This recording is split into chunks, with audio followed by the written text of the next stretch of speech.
আমার পিছনে যে মন্দিরটি দেখতে পারতেছেন এটা 500 বছরের পুরাতন একটা মন্দির। জয়পুরহাট জেলা আক্কেলপুর থানায় অবস্থিত গোপীনাথপুর নামক স্থানে এই মন্দিরটি অবস্থিত।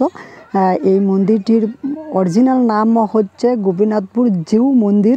এটি 500 বছরের পুরনো। আমার প্রফেশনাল একটা কাজে এখানে আসা, সেই সম্পর্কেই কিছু বলতে চাচ্ছি। চলেন তাহলে শুরু করা যাক। পরিচিত একটা ছোট ভাই গোপাল, তার একটা বাচ্চা হয়েছে, সেই বাচ্চার মুখে অন্নপ্রাশন, আমরা যেটা মুসলমানরা বলে থাকি মুখে ভাত, হিন্দু ধর্মাবলীরা এটাকে বলে অন্নপ্রাশন। তার উদ্দেশ্যে আমার যাওয়া মূলত ভিডিওগ্রাফি এবং ফটোগ্রাফির জন্য। আমরা যাচ্ছিলাম কিচক বাজার থেকে গোপীনাথপুর, মানে যাইতে যেটুকু সময় হয় এটা আমি পুরোটাই একটু দেখানোর চেষ্টা করব। চলুন তাহলে শুরু করা যাক। ছোট ভাই গোপালের বাড়ি থেকে অটো নিয়ে যাত্রা শুরু করলাম। খুব ভালোই লাগতেছিল রাস্তাটা। অলরেডি বগুড়া শেষ করে আমরা জয়পুরহাটে প্রবেশ করলাম। খুব সুন্দরভাবেই চলতেছিল। এই যে আমরা কালাই উপজেলা পর্যন্ত পৌঁছে গেলাম। সামনে পাঁচশিরা বাজার। শুক্রবারের দিন ছিল, রাস্তাটাও খুব ফাঁকা ছিল।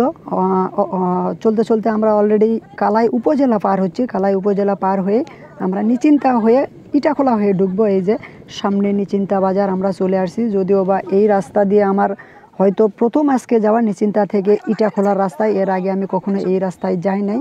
এই রাস্তাটার ভিউ অনেক সুন্দর, তাই একটু উঠায় নিলাম হালকা কিছু, যেহেতু অত দেখানো সম্ভব না।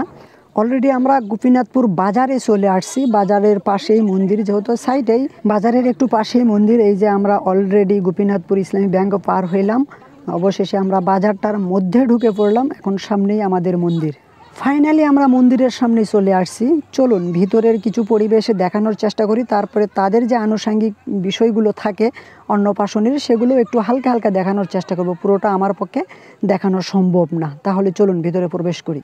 মন্দিরের মূল গেট দিয়ে ঢুকতে এরকম দুইটা দোকান পাবেন, ডানে এবং বামে। খুব সুন্দর, হিন্দু ধর্মাবলম্বীদের যা যা লাগে পুজো করতে সব কিছুই এখানে আছে। খুব ভালোই লাগতেছিল যে আসলে পুজো করার জন্য বাহির থেকে কিছু নিয়ে আসার দরকার নাই। এখানে পুজোর জন্য যা যা লাগে সব কিছুই এই দুইটা দোকানে ছিল। ডান পাশে এবং বাম পাশে দুই পাশে এরকম একটা দোকান ছিল। দোকানে হালকা একটু ভিডিও নিলাম, যেহেতু আমি ব্লগ করব এটা আগেই ঠিক করে রাখছিলাম। মন্দিরের পিছনেই মনে হয় একটা বসবাসযোগ্য বাড়ি ছিল। ওই বাড়িতে কারা বাস করে এটা আমার জানা নেই, কিন্তু বাড়িটা অনেক সুন্দরই। কবুতর চাষ করতেছিল, পরিবেশটাও ভালো। মাঝে মাঝে গাছ আছে, বসে রাখার জিনিস আছে।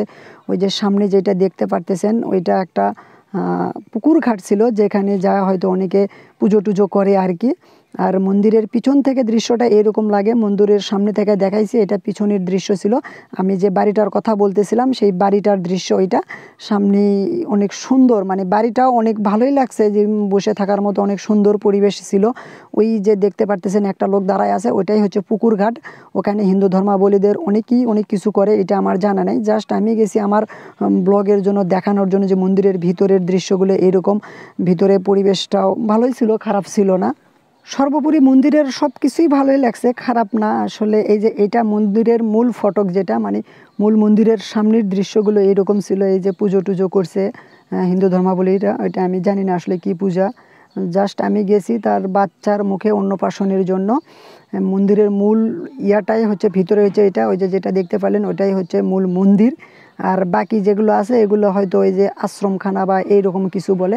এটা বেহিরে হয়ে যাওয়ার যে বাড়ির কথা বলছিলাম আমি আগে, ওই বাড়ির মূল গেট ছিল এটা।